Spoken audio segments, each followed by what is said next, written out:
So I would like to welcome Katrina to introduce them all. We are excited to have everyone here and look forward to this great conversation between the three of you. Yep. All right, here we go. We are dispensing with the dreaded PowerPoint this time, and we are going with talking heads. So you get to see the expressions when we're shocked at questions and things like that. I'm going to start off. Well, you guys know me mostly. Katrina VanHuss, been doing this for 32 years for Turnkey, with Turnkey, founded Turnkey.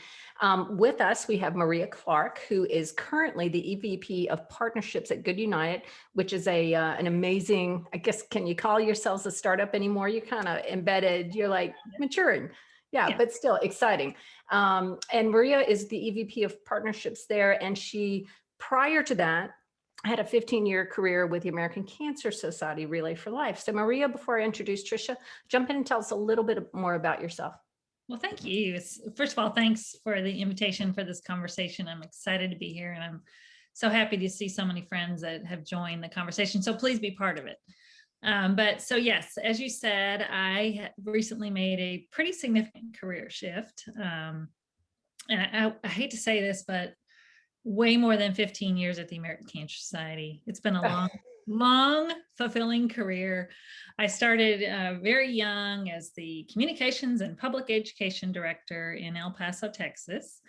I took on government relations before we had an advocacy arm, and really was involved in everything. In communications, you do just about a little bit of everything.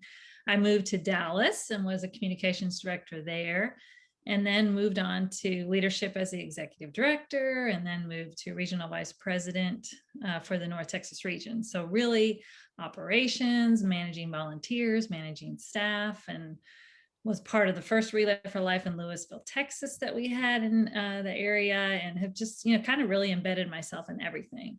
Then I had the opportunity to go to our national office and, oversaw our gala and golf portfolio. So was the gala gal for many, many years.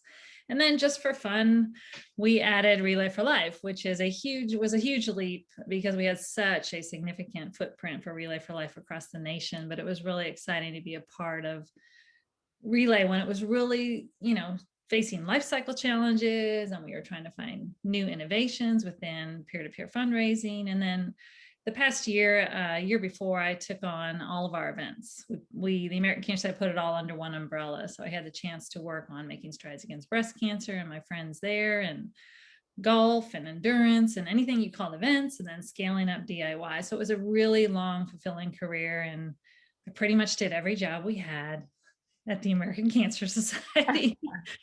But then COVID hit. And like many other nonprofits, we had to make changes. But it actually led me to my new career here with GoodUnited. And GoodUnited, in a nutshell, is pretty much the only turnkey social media fundraising solution that enables nonprofits to establish personalized relationships using one-on-one conversational messaging. So we bring the people, we bring the process, we bring the technology, and help nonprofits, build those really critical relationships with the next generation of donors. So kind of future-proofing fundraising. And my job now is beautiful. I get to work with nonprofit partners, help them understand how it can really work, and then really give them the tools to explain it internally and adopt solutions that's going to complement their existing fundraising strategies. So it's just a beautiful place for me to take my experience, my skills, my knowledge of the nonprofit world, and now help other nonprofits get on board with this wonderful solution that I really believe in. So I'm in a really excellent place. I'm very excited to be where I'm at today. Excellent. And Maria and I were chatting, I don't know, a month or two ago about, your shift and the idea of the shift as a topic from nonprofit to for-profit came up. And that led us to Trisha, who's been a friend of yours, Maria, for many, many years, right? Yes, we are Leadership Dallas classmates, 2009, the best year ever. But we've known each other and I think of Trisha as absolutely a mentor and a help to me. And we've always touched base throughout our careers. So I'm glad you know. And Trisha is currently the president and CEO of the North Texas Food Bank, which is a pretty busy place these days, I'm imagining. And prior to that, had a 30-year career at Texas Instruments. So Trisha, tell us a little bit more about yourself and welcome.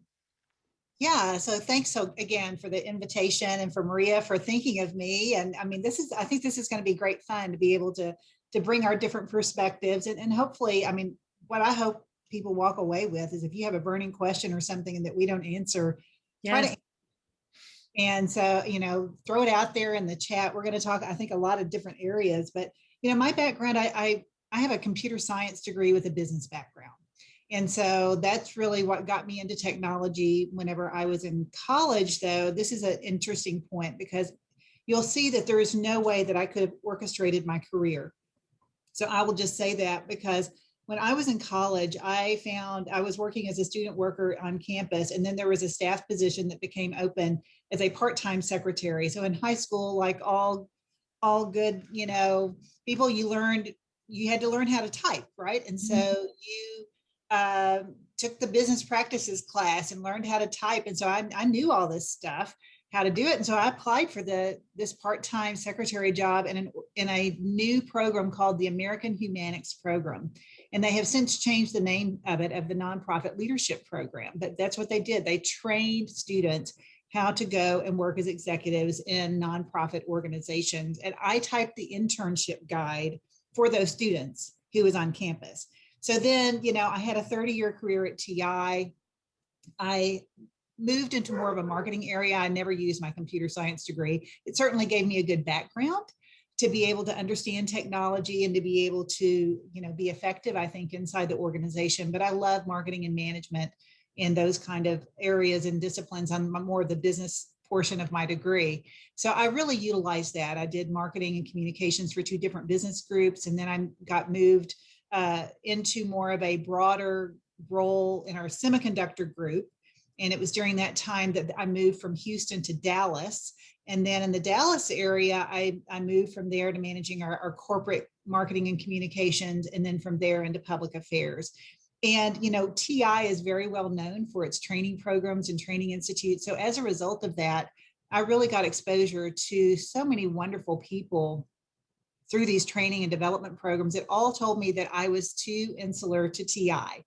And I needed to make sure that I expanded my network outside the company, doing great work inside, that you're going to be a more valuable employee outside the organization if you get additional experience. And so that's where I really got a lot of my nonprofit and leadership programs like Leadership Dallas and Leadership Texas and Leadership Women and some of those programs. And that really expanded my scope and point of view. And so when I moved into the public affairs area, I really became very interested in a lot of the social issues. I love the whole corporate social responsibility. I helped form a network here in the Dallas-Fort Worth area of corporate social responsibility professionals so that we could come together and try to collaborate and really try to work on some of these issues together. And that was really a very satisfying portion of my role. And so whenever I sort of had additional years of service in at TI, and I about every 5 to 6 years, I was changing jobs at the company. And I got to that point, I loved my public affairs job. I loved what I was doing there, but I felt like I had done what was needed to be done. And what was my next challenge going to be? And I was coming up on my 30-year anniversary. And I really felt led to be able to go and do something more deliberate in the nonprofit space. I had served on nonprofit boards for many years, and I wanted to be able to take, the background and experience that I had and be able to apply it in a different way that I felt like would hopefully lift up our community. So that's how I ended up at the North Texas Food Bank, which we serve 13 counties. And for those of you that aren't familiar with what we do here, we're one of 200 food banks in the Feeding America network of food banks. We serve 13 counties, and we're like a nonprofit food logistics company. We're about a $200 million organization. We serve about 10,000 square miles, and we bring in food, and we distribute primarily through about 250 partners that have their own food pantries and food programs. We do our own direct programs as well, feeding, but most of our food still goes out through those partners. And so it's a different kind. I went from semiconductor chips to carrot chips is what I say. That's cute. I love it. So, both of you have careers that operated at scale and prior to where you are now, and where you are now. there are probably a lot of people on the call who are making their first or second job jump. What we talk about today, do you think that is also relevant to those people who are making, their first or second or third career move? Sure, I think so. I mean, I went through a litany of positions I held at the American Cancer Society, and it was a fabulous place to be because those opportunities were put before you, but you have to go out and seek them. You have to, I always tell people that, your interview for the next job is how you act today. Yeah. And so I think that applies whether you're going from job 1 to job 2, or, where Trisha and I are, that like you built a career, or I'm sorry, you build your reputation over time. And that's what leads you to the next opportunity. So start now. If you're young and you're new in a organization, build your reputation now, because that's going to open doors for your next opportunity. Trisha, yeah, I absolutely agree with that. One of the things that I have done in talking with people at organizations and sort of some of the lessons throughout my career is really have to be open to new opportunities. I talk about being bold. Number one, you need to believe in yourself, and you need to believe in others as well. And so believing in yourself means that you can probably do more than what you're currently doing today. And you need to be able then to be bold. You got the believe in yourself and others. So sometimes you lead, sometimes others lead you. The O is being open to those opportunities. And I had someone tell me one time, if somebody asks you to do something different or do something new, then they are actually putting a vote of confidence in you. Right. And you need to think twice before you turn that down, because you may not have another opportunity for something like that. And so even though so many people think about their plates being so full, really think about that and think about the opportunity that's there. And then the L is sort of to lead, take what you've done is be able to lead and be able to think through things. You were tapped for that opportunity. So what's your take on it? How do you look at it differently? And how do you challenge status quo and really lead and lean into those opportunities that you have? And learn, lead and learn is sort of the L there. There's always opportunities to learn. I don't know everything in my current role. And that's a part about me that I love, is to be able to continue to learn and grow. And then D is to differentiate yourself. How do you do something differently or better than your peers? Because when you get to a certain level in your career, you are competing at a different level. Just the same thing in school, right? In school, you have the people that are graduating at the top of your high school class. Well, then you go to college and you get into a different level and you compete at a different level. And then you go into the workplace. And when you're an individual contributor, you have to sort of differentiate yourself, but then at a management level and then at a leader level, how are you differentiating yourself and really making sure that you're bringing those things together? So, those are the kinds of things that I think you can do, whether you're at one company for 30 years, if you're making job switches all along the way. Always think about the opportunities that you have and how you can lead and learn in those. Agree. Question. Okay. So you're in your old job, right? And we'll go with Trisha first. You're in your old job. What was that moment when you said, I am open to this new opportunity? I am ready. Was there a moment, and what drove that moment for you?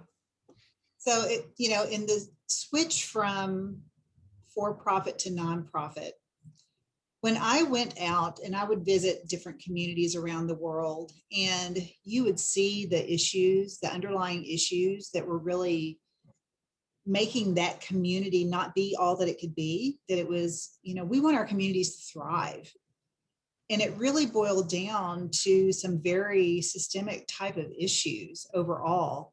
And I really enjoyed my work with the nonprofits, and that was giving me a lot of joy.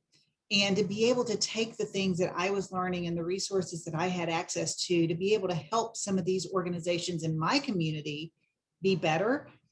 I was really, honestly, it took me about 2 years to think through this and think about, okay, where do I want to go inside the organization? Because I really was at a pivot point. It was, okay, I knew I could retire from the organization. I'd been there long enough. I had my years in. But what was I going to be able to accomplish going forward in that current role that I hadn't? Because there was always something on the other side whenever I was within the organization. I was always thinking about where that next opportunity was. But I'll be honest, I was super happy with my opportunity. But I'm not satisfied with run and maintain. And I sort of felt like we had taken the organization from local to global. We had put in place a lot of practices, and I'll be honest, I had a great team, and they were really good, and they were just fine without me, quite honestly. And what could I bring to the organization anymore that would be different if I were there than if I wasn't? And so I always am looking for what that next challenge is. And so that really led to my decision that I called it graduate. So I told my management in January of 2016 that I intended to graduate from the company at the end of the year, that I would see through that year's objectives, if that was my plan. And because I said graduate, because I fully intended to go on and do something else, really more in the not-for-profit or some part of the sector that would help lift up our organization. And I knew the woman who had formerly run this food bank, and I did not know it at the time, but I made my decision in January. She made an announcement in December of that year that she had a terminal cancer issue and that she was going to be stepping down from the food bank. And she passed away in January just following that. But I was interviewing with several other organizations and turned down actually a position or two along the way. And then this one came open. But I couldn't think of anything that would have been more uplifting to our community than making sure people have access to nutritious food on their table. So honestly, like I said, I could not have designed this journey myself if I had had to, and just all these little things along the way. But I think you just have to listen to sort of your gut. And, I really had to wrestle with it for a couple of years before, actually it was about a year before I made the decision, and then a year, to let it play out, to make sure that I left where I was in good shape whenever I had made that. I love it. It sounds like your need for purpose drove you to a great degree. Maria, and we're gonna also talk about when you land in a moment. But Maria, what was it that said to you, and at what point in time, now I'm ready, or now I need to do something different? Right. Well, similar to Trisha, I loved my career at the American Cancer Society. It was my family. It was my identity.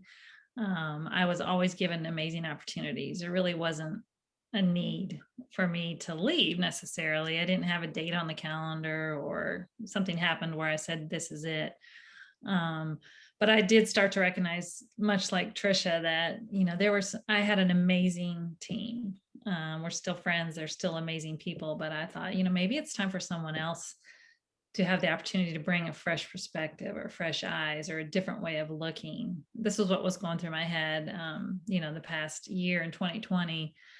And Katrina, you and I even talked about it, like, oh my gosh, how much longer should I do this? And, had I outgrown, what I could bring to the table? And those are hard questions to ask of yourself. But, I was really thinking along those lines. And I also had such faith in my team. I hadn't thought about it, but like you said, Trisha, they didn't need me anymore. They had the team, this amazing team. Well, then COVID hit. And guess what? It took that decision off of my plate, and the decision was made for me. And quite honestly, for me, it was one of the best things that could have happened to me. And I'm not trying to be insensitive, because I know so many people, had to make career changes as well. And it wasn't easy. And it certainly wasn't easy to accept the news at first, but I realized that it did force me to take a look at what else I could be doing, what else I should be doing. Is there a different way for me to serve? Is there a different place for me to feel just as passionate as I had at the American Cancer Society? And, kind of precipitous, we had been working with GoodUnited for 6 months to really build some solutions for that lost revenue. And I got to know the team, and I got to know and respect deeply the founders, and understood their passion, and really believed in, I still do believe in what a GoodUnited can do when they partner with an organization, a nonprofit, and helping drive that revenue that, every mission needs. We all need to drive revenue to build our mission. So it was not really an actual decision that was, set in my mind at a date, but it was made for me, and that's okay. It all turned out really well for me, but I think it was time. It was time. I had given much. I had been given many opportunities. I had the opportunity to really get to know, everything about the organization, and so many great relationships with volunteers and staff. But, it was a transition, but here I am. And I feel like I've really found a place that totally fits, my skill set and, what I can bring to the table at a completely different organization. So Ironically, I too was put in a position 32 years ago where the choice was made for me. yeah. And happily. Anyway, so thinking about your first day on the job, Maria. So Uh-huh. you went from something that you knew inside out, you had built the bones of it, to high tech, essentially. And while you knew a lot because you've been working with it, sitting in those meetings for the first time were a different kind of meeting with a different kind of person. How much anxiety did you have, and how'd you handle it? Well, first of all, the idea of me working for a semi-tech startup makes my daughters laugh, but myself as well. But, it really was humbling because, I was top of my game when it came to the American Cancer Society and in many ways in the nonprofit world. But I realized then that I had been pretty tunnel vision, and not by choice, but you just, it's hard work to fundraise and find growth over and over. So you really get kind of buried in your work. So day one was invigorating. Trisha said she loves to learn, and I'm realizing that it's energized me to be able to learn something new every single day. And it's hard, but it really invigorates your mind, and it's brought back some energy to me that I hadn't had in quite some time. Because you just you get buried in your work, and you're working so hard to add value to the organization you're in. And so it was very interesting. I learned so much. I continue to learn. Just today, I had to ask questions about how something worked. And there's a certain amount of humility there that it takes. But I think that it's allowed me to open up and recognize what I don't know, and really push myself to think differently, to learn differently, to adapt to a completely different environment. But it's been really invigorating and exciting. And I think that's something that I would offer up to everybody on the call today. No matter where you're sitting, push yourself out of your bubble to learn something new. Business acumen that you don't have, a technology that you've never used, what someone else in the industry is doing, what someone in a completely different industry is doing. Really push yourself, because there's so much more out there, and it's easy to get just siloed into what you do every day. It's very important work, but I think it's really good for our self-esteem and for, once you master it. I mean, my big accomplishment was mastering the Mac, the Mac Airbook. I've always used PC, but you know what? It was handed to me, and you know what? I love it now. I can use it inside and out, and that was a challenge for me. But I think it's really important. So I think push yourselves, no matter what role you're in. If you're new to your role or been in your role for a long time, think outside of your current world and find something new to learn, every day or every week. Love it. Trisha, that's sort of a little bit of what you said earlier. If you could expound on that. And then I would also like you to talk about your first few weeks in your chair. Thank you. Yeah, I was just sitting there thinking through, oh my goodness, my first month or so at the food bank was a pretty wild and crazy one. But, Maria, I think you're absolutely right. You got to keep learning. But one thing that's really sometimes hard for me is you got to listen first. Yeah. Yes. When you move to a new organization, and that was, I put together a 90-day plan whenever I first came into my position, and it was all about listening. I met with every board member. I met with every department within the organization. We, have about 180 employees and a lot of different departments and different things. And, I listened first. And I really, before we made any changes across the organization, we listened. And because what you feel like, you need to value the people that you work with and really understand that. But, I came into the organization, and I know we're going to talk a little bit about the differences between nonprofit and for-profit. But really, one of the main things for me was just the heart of the people. And the reason why they are here at the nonprofit is because of they want to serve. They are here to serve the mission of the organization. Yep. And that is so refreshing when you get people that are together, that is their common mindset. It's so much easier, I think, in a nonprofit that has a focused mission. And you know that people understand that mission, because sometimes in corporations, you have so many different divisions of an organization that may have different objectives and missions. I mean, at the end of the day, it's all about, return to shareholders primarily at the corporate world. And we all love profit sharing, and we all love those kind of things that come with that. But as far as your work and your meaning and providing purpose into your job purpose, it's so much easier to make that relationship, I think, on the nonprofit side, because you have so many people that they're servant leaders. They want to make sure that they help the organization accomplish their mission, and that is why they're there. Right. But the first week I was at the food bank, obviously I came in, met people, had a lot of these things. The third day, we actually had something quite challenging. On the volunteer floor, we lost a worker who was from one of the school districts. And so I had to put in place, okay, I'd managed crisis communications for TI. That goes into play. Never thought that would be coming up on day 3 of here. And then within a month, we had Hurricane Harvey that hit the coast, the Gulf Coast. And we had about 7,000 evacuees that came from the coast to the North Texas area. And for the very first time ever, we had to activate our mass care task force, which was us and American Red Cross and Salvation Army and our local volunteer organization, Volunteer Now. And first time ever that had happened. And so we had to start serving these evacuees that were in shelters and things. And then the very next month, we broke ground on a brand new facility that we were building as part of a capital campaign. And we had a $7 million gap to close for that capital campaign within 6 months of me getting there. So we had a lot of new things that had come up that were, needed to be ramped very quickly. And so, I had to learn like on rapid pace. And I can remember one of the questions that I asked people that I had met with initially, and 2 weeks into this, and I just said, tell me something I need to know that no one else is going to tell me. And they said, you really want to know? And I said, yeah. I said, I want to know. And they said, you get here before we do, you stay here after we do. Is that the same expectation you have for us? Good.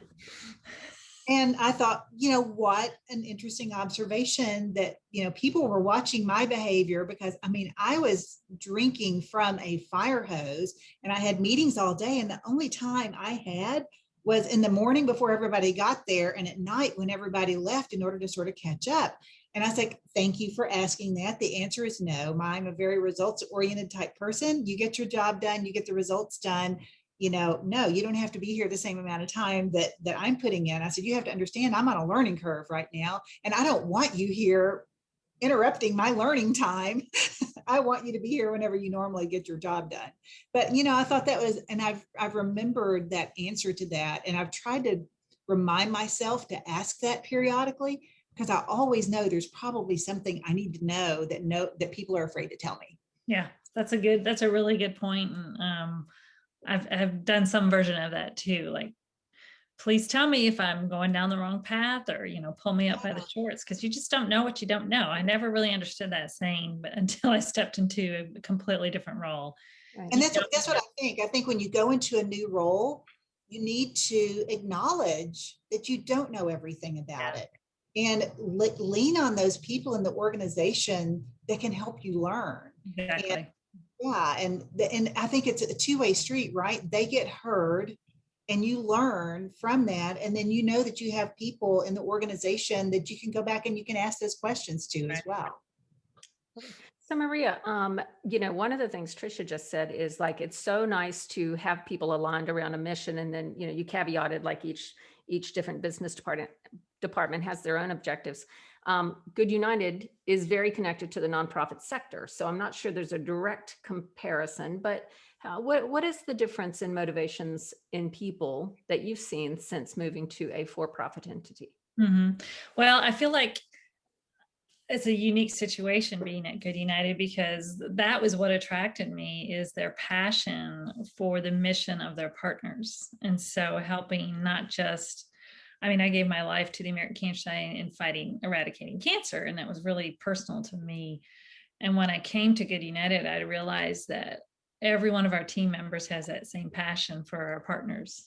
And so I don't think it's a fair comparison, but I do think that in every corporation for profit, there are people that really care and believe in what they're working on and the service they're delivering, or the customers that they have a relationship, or the clients that they're serving. I think that same, I know now there can be that same level of passion. I think, you know, for many, many years, I was like, oh, I've chosen to be in a nonprofit. That means we care more, and, you know, we have deeper connections to whatever it is we're trying to accomplish. But I don't think that's the case. I think there's a reason to, because as Trisha said, having volunteers side by side, which is, by the way, one of the things I miss most.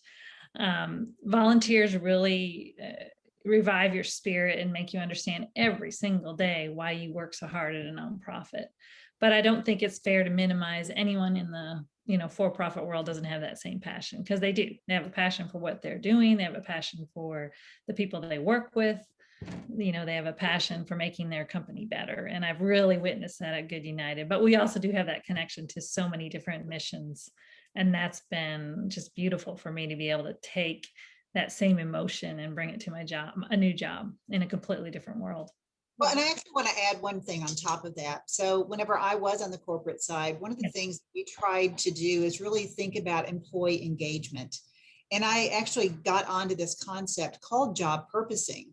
And it was really trying to help people in corporations be able to find what their job purpose was. Yeah. And because so many people don't really understand that they really do have a more significant social purpose, even working at a corporation. Sure. And so, you know, I, for example, spoke at a university one time, and, you know, somebody, and I had people sort of I took them through an exercise, and I said, think about what your purpose is. And, you know, somebody in the library is like, yeah, my purpose is to help people get books. I think, no, what are you doing there? You're providing an opportunity for students to be able to access knowledge that is helping them to complete their coursework, that is going to help them to make an impact on their community, to live and thrive, and, you know, more successfully. I said, you're helping them to get education, which is going to be foundational to their success for their future forever. So think about that in that context, not that I'm just here to be able to put the books back on the shelves or help people find books. Why are you helping them find books? Why do they need those books? And think about the broader purpose that you bring. So I think what we're saying is that the transition from nonprofit to for-profit is not potentially as big as we might initially consider it. Trisha, one of the things I see in the news quite a bit now is that large corporations are shifting more or less, depending on the corporation, from return to shareholder being the primary motivator to return to society being the primary motivator. There's even, you know, some discussion about the legality of corporations and from whence they derive their protection under the law as a corporation. And originally it was positioned as to, you know, to provide an outlet for society to be better. What do you see in that regard? GoodUnited seems a little bit like an example of this. So give us your thoughts. Yeah, I think there's been a trend over the last 10 years of corporations going to that level. And as you look at shareholder proposals and things for corporations right now, there's a lot of focus on the whole ESG, the environmental, social, and governance area being extremely important, because they want to make sure that corporations are truly giving back to society. There's a great book, Conscious Capitalism, if anyone hasn't read that book, but I mean, it's been out for quite a while, but it really does talk about the, you know, the triple bottom line, what people, profit, and planet, and really thinking through how do companies really give back in a more sustainable way. And it's really making sure you have good business practices, you know, you're ethical as an organization, you treat your employees well, you treat the environment well, you know, and that the society is better because you're in it, really, at the bottom line. And so that's one of the roles that I had in my last role at Texas Instruments, is we had a cross-functional team across the company globally. And because social responsibility reporting was underneath my umbrella of one of the things that I was responsible for. But we brought people to the table and we talked about that. And we said, how can we be better? What are the levers that are going to make us better or as an organization? And I was involved in groups. There's I'm trying to think of the name of it. It was one of the World 50 organizations, but it really was the one focused on social responsibility. And, we had people from all over the world that were a part of this organization, and we would get together and we would talk about the new standards that were coming up and how are they going to impact our business, and how are we going to be able to comply with this, or how do we provide input into the process? And so I think companies are absolutely stepping up now into those areas, and there has to be a social governance environmental component to a corporate business for them to be successful now. Yeah. Maria, does that jive with what you're experiencing? Yeah, I think so. And I think that, I love the culture at GoodUnited because they do really take care of their employees, and they're very consciously aware of their impact. Fortunately, our impact and the impact that we can provide is helping nonprofits raise revenue and find new supporters and, have a bigger place, finding people that really have an interest and a tie in the cause that they're delivering. But I do see it certainly modeled by our CEO and our founders, that they want to be a good citizen in Charleston, South Carolina, but also in the communities where all of our partners sit. How can we help elevate that and be a model of how for-profit is for good, right? Yes. Yes. So if you were on the call and you're thinking, I'm ready to make that jump, how do you find this kind of company, this kind of organization? Maria, any thoughts about how they would be able to look under the covers? You know what? I mean, it was interesting because when I first saw the writing on the wall and it was coming, I really started to explore, and I was looking at corporate social responsibility roles because that would be, again, a way to bridge my experience, with a passion. But what I realized is that a lot of the skill sets, a lot of the requirements are the same. A good communicator, the ability to collaborate, the ability to, find solutions across departments, relationship building, how you treat your customers, how you treat your employees. There's all the other side of it too, like, what platforms you use and what CRM database do you know, and that's all learnable. But some of those core skills are completely translatable. But it's on you to help define how what you're doing now can translate to what you want to do. But I think, aside, really doing a deep dive into that, what are your skills? How could they translate? Try to have an idea how that question could be answered. But I think even broader is, look at your own relationships. Who do you know? And not to call up somebody and ask for a job, but to learn, call up somebody in the field that you may be interested in. Tell me about it. What's it like? What are the opportunities like? Do you know somebody else I could talk to learn more about it? Really embed yourself. But you have relationships with people on Facebook, on LinkedIn, from Leadership Dallas, from the other associations and nonprofits or volunteerism that you might have. So use those relationships, and not just pass out your resume, but really to learn what is it that I could be doing with the talents and the skill set I have. I had the opportunity to work closely with GoodUnited before I came on board, but who knows if I wouldn't have been able to find them if that weren't the case, because I think a lot of what that I can bring to the organization now and help them grow was a result of my years in the nonprofit experience. So just, there's a lot of ways we can get mired in Indeed and just go down that rabbit hole, but pull yourself up. Who do you know? Who can you talk to? Who can you learn from to set, course for your next career path? I actually was going to add, let me add on that too, because I actually tried to write down a few of the things as I was sort of thinking through what I wanted to do next, because I really was that, and I leveraged my network, and that network that I was pushed into, to get outside of TI. I mean, those are some of the people that I went to really explore various opportunities as well. And so I did that. And Maria, you touched on the other thing. It's transferable skills. Really take an inventory of what you're good at and what do you do well, and how could that translate into something in a nonprofit organization or in a for-profit organization, depending on which way you're going. But look at those jobs that are there and say, oh, I do this in my current role. I could apply that this way in this role, and that could be really good. But you have to connect the dots. Right, Because right. what I have found is that many people don't connect the dots. And one of the things I did on my resume whenever I was looking at some of these other CEO positions is I categorized it by skill set. And so, nonprofits, for instance, they look for fundraising.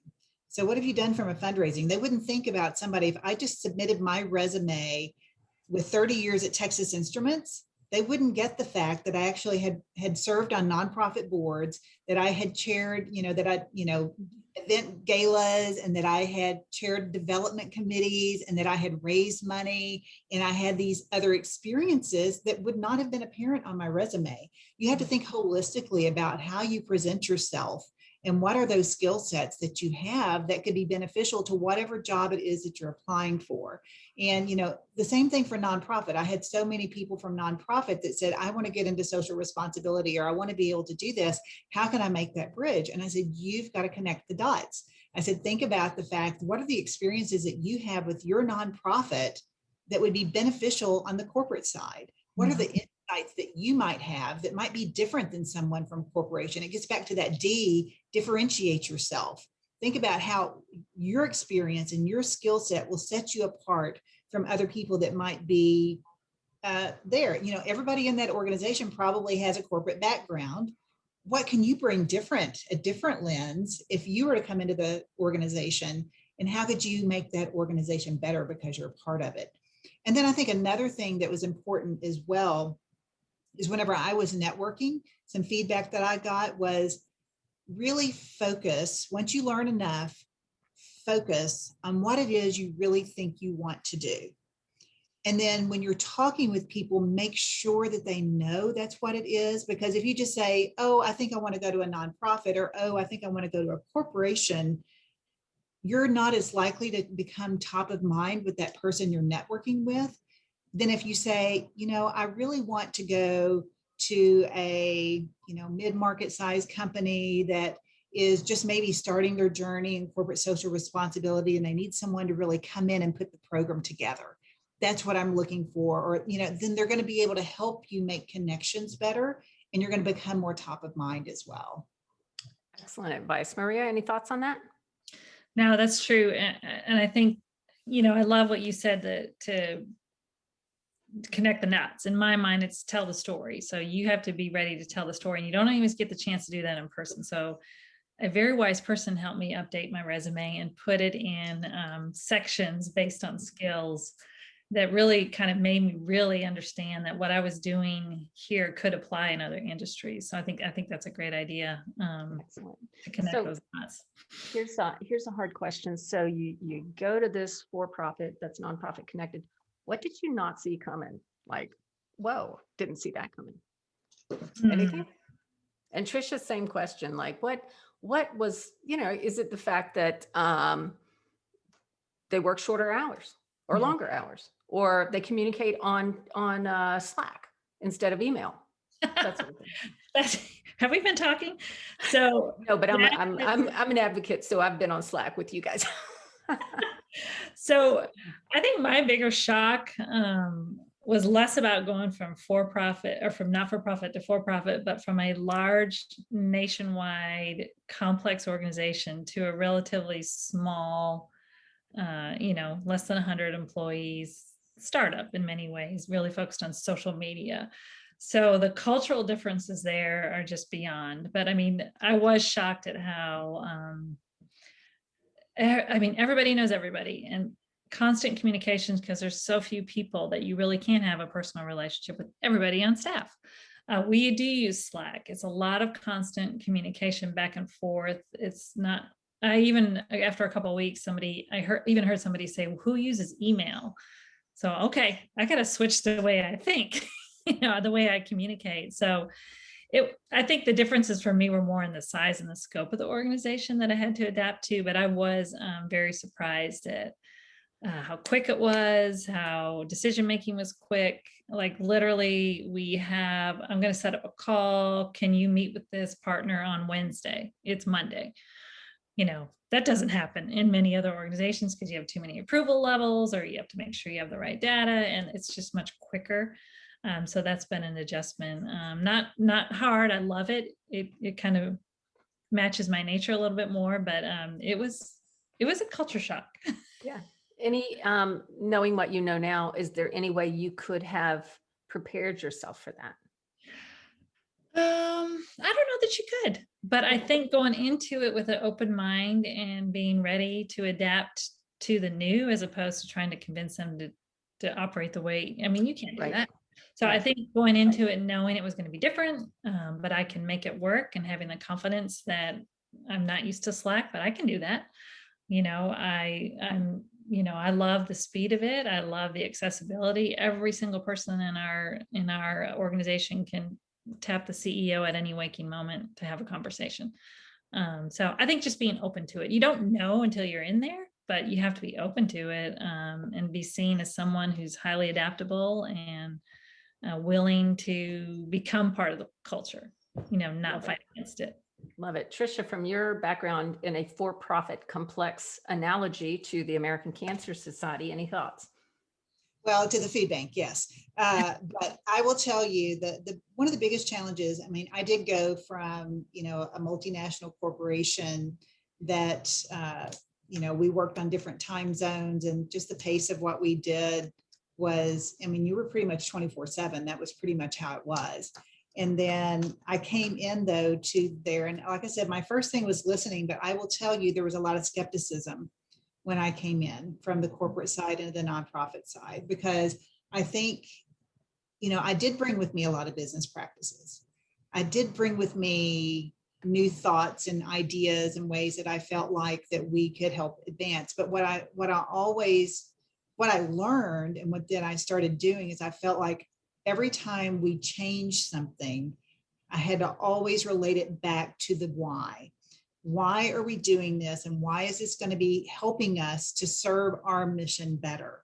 Because, we did a lot of surveys and things with our employee base. And, I heard, well, if I wanted to work for a corporation, I would have gone and worked for a corporation, right? And so change is hard sometimes, but we were at a point that we needed to scale. And thank goodness we did, or we would not have been able to serve during the pandemic to the level that we had if we hadn't put some things in place. So one of the first things that I did, and my board chair at the time was he ran a technology company and had access to technology. But one of the things I've found across the board, I mean, I've served on a lot of nonprofit boards, but one of the things that I think nonprofits don't necessarily do is invest in their infrastructure and their technology. And in order for them to be able to better serve, they need to be able to have strong technology and infrastructure that's reliable, and that the internet doesn't go down every week. I mean, because it's a productivity loss whenever we do that. And so we have to have access. And so we brought in a company that did a technology assessment for us, and nonprofits put themselves at risk every day from cyber criminals and everything if they don't have the right technology in place. And guess what? You have all this donor data that if you had a security breach, that would be a huge black eye for that nonprofit and your reputation to be able to do that. So that was a huge risk factor for me. I did a risk enterprise assessment and a technology assessment within my first year of the food bank. And we were able to put in place, these are critical items. These are, you need to do as soon as you can. These are longer term investments, but we wanted to make sure we have a risk dashboard, and we try to make sure that we manage that risk and that people understand, what's going on with those areas of risk. And so that was a big adjustment for me, just because of the fact I knew it was there, but how I didn't realize that there would be opposition internally for some of these things at first. But then what I had to realize is they didn't have the same experience and background that I did, and that they needed to understand the why behind that, and that it was all about helping us to better serve those, and how we could ramp and we could grow and we could really think about the better ways to serve our mission.